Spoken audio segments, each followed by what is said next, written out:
Bonjour à tous. Alors aujourd'hui, on va faire un onguent de consoude. Donc, comme je vous ai mis la petite vidéo avant, la consoude, je la fais pousser. Je la récolte, donc soit les feuilles, soit les racines. Et je fais un macérat à base de ça, donc dans l'huile d'olive, hein. Donc là, vous voyez, il est bon jusque l'année prochaine. Parce que ça dure un an avec un peu de vitamine E. Donc vous le faites macérer pendant 3 semaines, un mois. Moi je laisse toujours un mois, comme ça je suis bien. Et je le laisse au soleil sur mon appui-fenêtre. Voilà, comme ça, ça solarise en prime. Et on a tous les bienfaits de la consoude dans ce macérat. Et moi avec ce macérat là, je fais un baume. Donc un onguent. C'est la même chose, c'est juste un autre mot.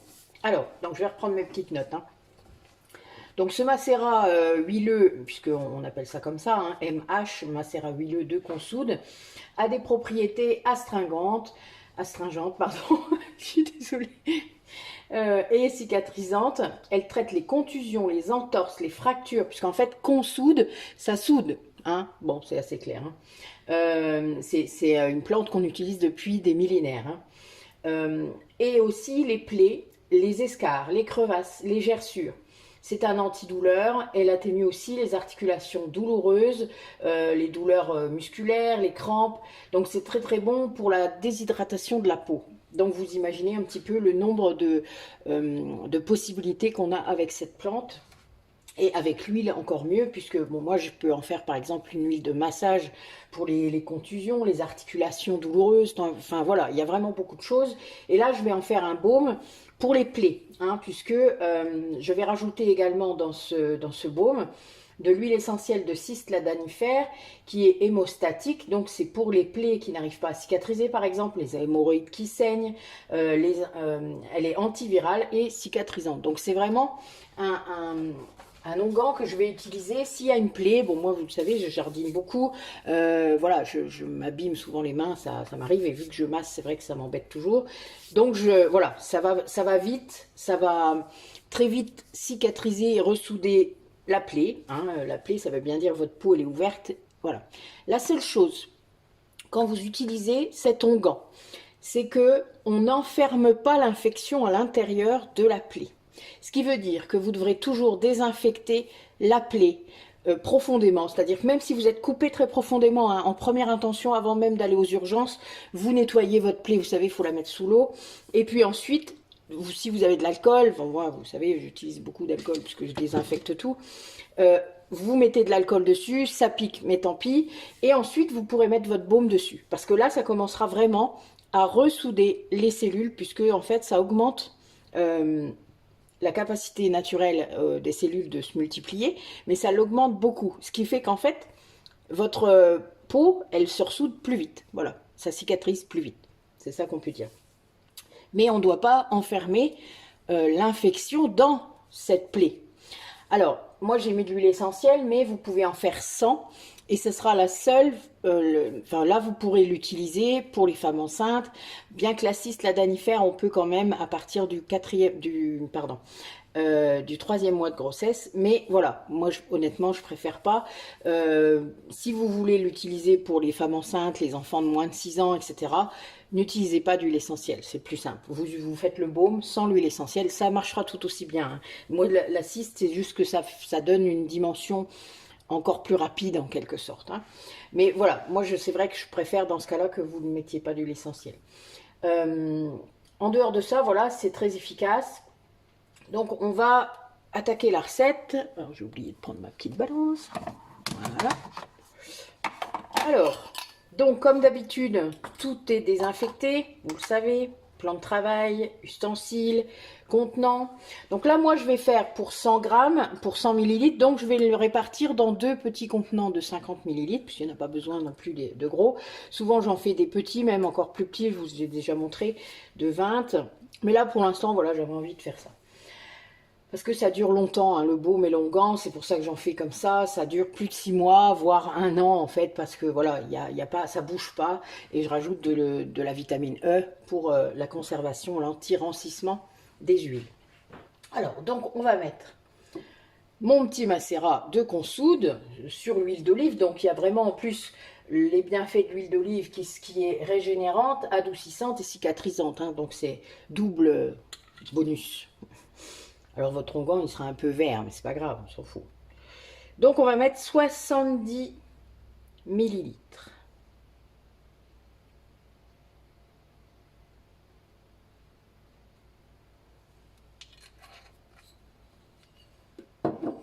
Alors il reste un petit bout de plante parce que je le filtre, mais bon voilà. Alors quand vous l'avez filtré, il vaut mieux le faire bouillir. Ça c'est clair, le faire bouillir. En tout cas, on ne sait jamais. Bon après, l'avantage de l'huile d'olive, c'est que vous n'avez pas trop de problèmes. Moi j'ai plus de soucis pour faire les macérats sur les huiles d'amandes douces. Parce que ça... même au soleil, enfin voilà, ça, des fois, il y a une petite couche de moisissure, mais c'est normal, surtout avec les fleurs, etc. Même quand vous couvrez à fond, enfin voilà, des fois, ça ne travaille pas bien. Donc moi, je retire souvent, je retire la condensation aussi. Donc voilà, mais le principal, c'est que vous puissiez retirer toutes les bactéries mauvaises qu'il pourrait y avoir dedans. Et pour ça, il n'y a pas mieux que de faire bouillir votre macérat. Donc, on met ça. Ensuite, alors aujourd'hui, je vais utiliser du beurre de karité.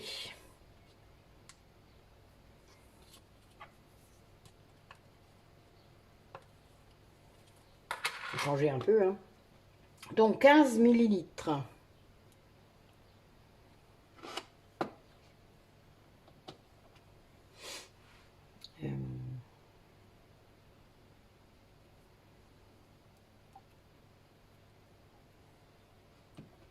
Je faisais un petit calcul vite fait dans ma tête.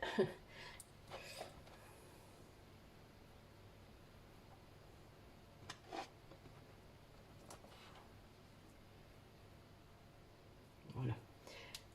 Donc le beurre de karité va apporter aussi ses propriétés régénérantes, cicatrisantes. Enfin voilà, tout est mis c'est une vraie synergie en fait entre tout ce que j'utilise dedans pour accélérer encore plus le processus de cicatrisation.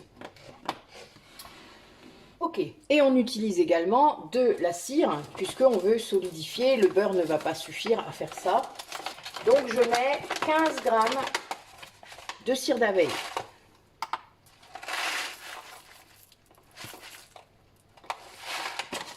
Voilà. Et je vais fondre, et on se retrouve après.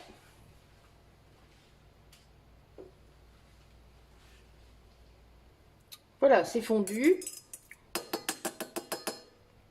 Alors, on va mettre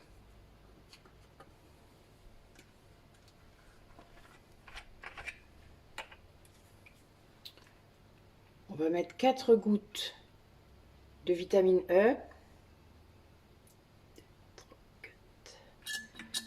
Voilà. Et on va mettre 15 gouttes de cisladanifère.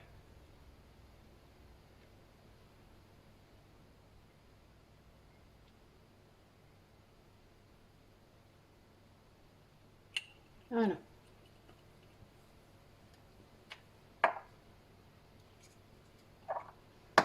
Alors la cisladanifère, c'est un petit peu cher, donc on la gaspille pas. Enfin voilà, on l'utilise que pour ce genre de choses, vous voyez, on va pas, c'est pas comme la lavande qu'on peut mettre à toutes les sauces, hein.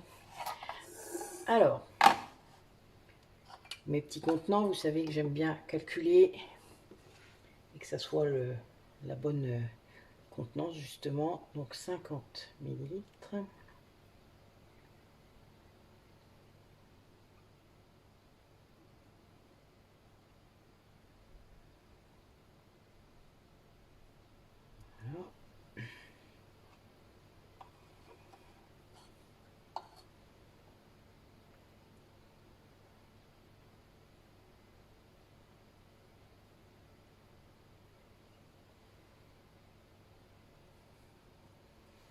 Alors, il y a un petit peu plus que 50, mais c'est pas grave. Moi, je prévois toujours parce que parfois, ça arrive qu'on voilà, qu'on en ait un petit peu plus. C'est pas très grave, on n'est pas à quelques grammes près, hein. Mais bon, voilà, comme ça, j'ai toujours un contenant prêt à recevoir l'excédent. Parce que je me suis déjà retrouvée avec 10-15 grammes, donc ça me fait des échantillons, c'est pas un souci. J'en donne moi à mes clients quand ils ont besoin de quelque chose. Voilà, j'ai toujours ma petite armoire. Je vous montrerai un de ces quatre, mon installation avec tous mes produits, mes plantes. Voilà.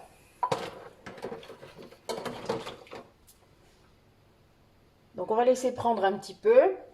Alors vous savez qu'il faut toujours mettre une étiquette. Donc onguent de consoude. Moi je mets pour 6 mois. Donc là voilà, moi je suis au mois de juin. Vous savez que des fois je publie plus tard, mais c'est pas grave. On est au mois de juin, donc ce sera le mois de décembre. Et puis après on vérifie si ça a toujours le même aspect, la même odeur, etc. Il n'y a aucun souci, vous pouvez continuer à l'utiliser. Hein. Il a toujours ses bienfaits de toute manière. Voilà. Alors, notre onguent de consoude est fait. Donc, vous voyez, il est assez sympa. Il n'est pas si vert finalement. Donc, voilà. Donc là, vous en avez pour un certain temps, mais pour les personnes qui se blessent souvent, qui ont des petites plaies, ben voilà, c'est nickel. Ben, écoutez, je vous remercie d'avoir regardé la vidéo et puis ben, je vous dis à très bientôt. Au revoir.